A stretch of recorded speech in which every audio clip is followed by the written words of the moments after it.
Bismillahirrahmanirrahim. Assalamualaikum warahmatullahi wabarakatuh. Teman-teman semua, jumpa lagi dengan saya Bobby di channel saya. Tentunya kita akan membahas tentang semua tentang IT.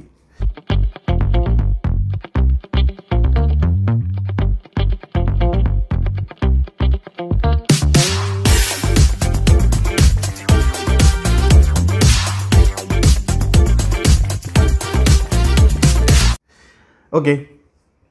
Pada video kali ini saya ingin membahas tentang sesuatu yang nggak kalah penting untuk dibahas.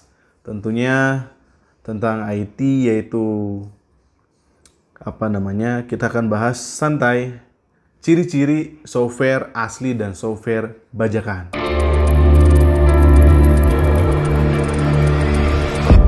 Oke. Sebelum kita bahas, kita copy dulu karena terkadang kalau misalnya nggak ngopi itu kita susah dapat inspirasi. Jadi kalau kopi itu sebetulnya singkatan dari kopi. Kadang orang perlu inspirasi. Kopi dulu. Kali aja gitu ada yang mau masang ini advertising di sini.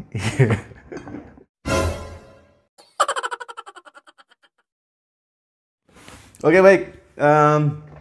Ciri-ciri software asli dan bajakan. Sebetulnya bagi orang yang sudah mengerti tentang perbedaan antara software asli dan bajakan itu sangat mudah untuk membedakannya. Tapi mengingat banyak sekali di negara kita ini 85% masih menggunakan software bajakan dan itu sangat istimewa.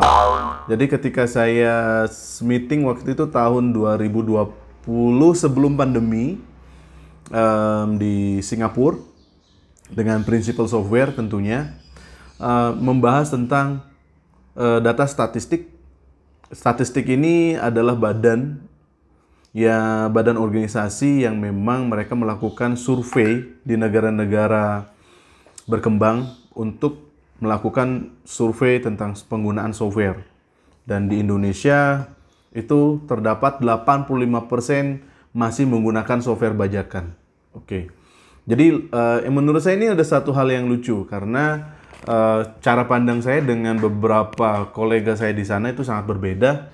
Nah, 85% itu mereka bilang, wah, Indonesia kok besar banget ya.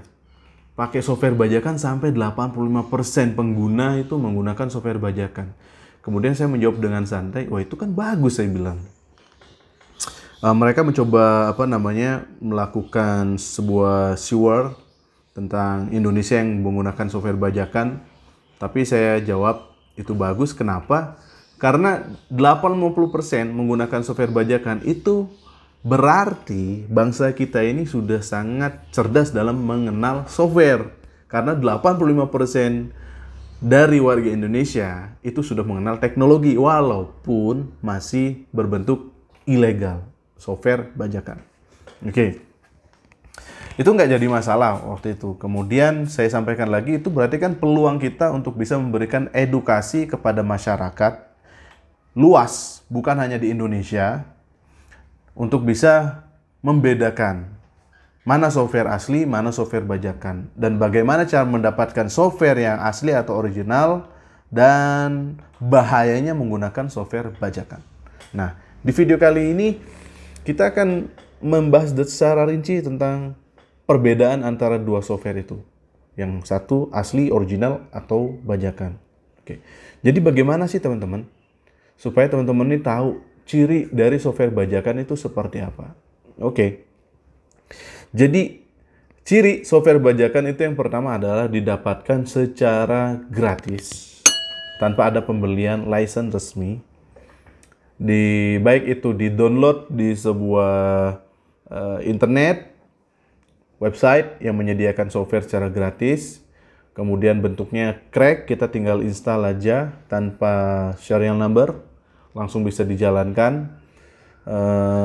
Atau mungkin bisa kita jumpai di banyak toko-toko yang ada di banyak lah. Saya tidak bisa sebutkan namanya, di Jakarta ada, di Surabaya juga ada. Yang jelas itu pusat-pusat inilah elektronik, di sana bisa menyediakan yang harganya serba murah. Jadi kalau teman-teman misalnya gini, beli satu PC atau satu laptop yang belum punya sistem operating sistemnya, itu kan tinggal request, minta diinstalin Windows, misalnya diinstalin ABC untuk semua software pendukung. Dan itu sebetulnya semua itu harus berbayar atau berlisensi, tidak bisa didapatkan secara free atau gratis. Kemudian ada nih yang menjual di e-commerce, harganya mungkin kisaran 20.000, ada yang 50.000, ada yang 100.000, ada yang 200.000 gitu kan. Itu kira-kira asli atau bajakan?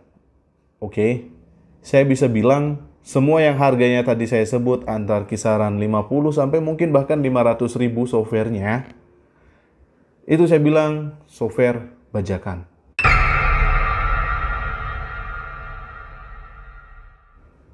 %100% bajakan. Karena kenapa saya bilang bajakan? Setahu yang saya tahu, untuk software yang berlisensi itu harganya tidak semurah itu. Dan yang diperjualbelikan sudah otomatis pasti menjamin bahwa software yang mereka jual adalah berlisensi resmi, original, langsung dari principal produk dan lain-lain. Itu kan sebuah kemasan marketing aja, dan teman-teman harap berhati-hati dalam membeli sebuah software. Walaupun mereka sampaikan ini asli atau tidak, teman-teman harus bisa memverifikasi atau memvalidasi software yang teman-teman beli. Oke. Dan ini caranya adalah penting sekali. Kenapa saya bilang penting? Karena gini, kalau teman-teman sekarang udah mau beli nih software 600.000, teman-teman sudah merasa yakin bahwa itu software yang asli. Tapi yakinnya dari mana? Hanya penjelasan dari penjualnya aja. Lewat e-commerce yang mungkin banyak kok yang teman-teman tahu, yang kita sering jumpai, harganya mulai dari 20.000 sampai 500.000 tuh banyak. Itu ada di Tokopedia, ada di Bukalapak, ada di Shopee dan lain-lain gitu kan, tanpa mengurangi rasa hormat terhadap e-commerce tersebut. Karena e-commerce di sini tidak bisa langsung memvalidasi atau memverifikasi produk-produk yang dijual ini berlisensi resmi atau tidak, karena hanya menyediakan sebuah platform untuk menjual atau untuk menjadi wadah transaksi gitu. Dan makanya melalui video saya kali ini, saya ingin sekali berbagi, sharing pengetahuan tentang apa yang saya ketahui, karena mungkin sebagai pengetahuan untuk teman-teman semua, saya kurang lebih sudah 11 tahun berkecimpung di dunia IT, dan terutama untuk proses jual beli software license original. Kebetulan saya juga buat salah satu perusahaan untuk distributor license software yang teman-teman mungkin sudah tahu, namanya Jenius. Jenius ya, nggak pakai E, jadi JNIUS. Itu singkatan dari PT Jaya Informatika Nusantara. Nama websitenya nanti ada di deskripsi video, setiap video yang saya upload.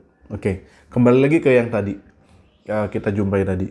Jadi bagaimana cara membedakan software ini asli atau tidak? Kalau dulu kita bicara dulu pada tahun 2000, mungkin 2012 yang lalu, untuk pembelian sebuah produk Microsoft masih dalam berbentuk hologram. Jadi kalau misalnya nanti itu ada, misal gini ya, kalau pernah ada yang beli bentuknya CD yang bulat itu, kalau dulu kan pakai CD tuh. Nah, itu ada cover. Nah, di luar covernya itu biasanya terdapat hologram langsung dari Microsoft-nya. Itu bisa berarti asli karena hologram itu tidak bisa dibuat sembarangan. Kemudian selain hologram, juga nanti terdapat serial number atau SN. Biasanya ditulisnya itu SN di bagian cover itu. Nanti ada serial number tertentu, dan itu bisa teman-teman semua validasi di website resminya Microsoft. Contoh kita produk Microsoft ya, Microsoft.com. Teman-teman bisa masuk ke website tersebut, kemudian memvalidasi serial number yang teman-teman beli. Dan itu cara yang masih update sampai hari ini. Oke. Kemudian di luar daripada produk Microsoft, kalau sekarang kan kita udah jarang banget tuh nemuin yang namanya disk untuk pembelian sebuah software. Nah, sekarang itu semua untuk pembelian software itu pembeliannya langsung lewat distributor atau reseller resmi. Sebenarnya kalau bicara tentang pembelian software lisensi resmi nggak ada ruginya, karena itu termasuk investasi kita untuk jangka panjang. Ini sangat penting sekali dan sangat rahasia sekali. Ada satu perusahaan membeli software yang mereka tidak tahu bahwa software yang mereka beli itu adalah software bajakan.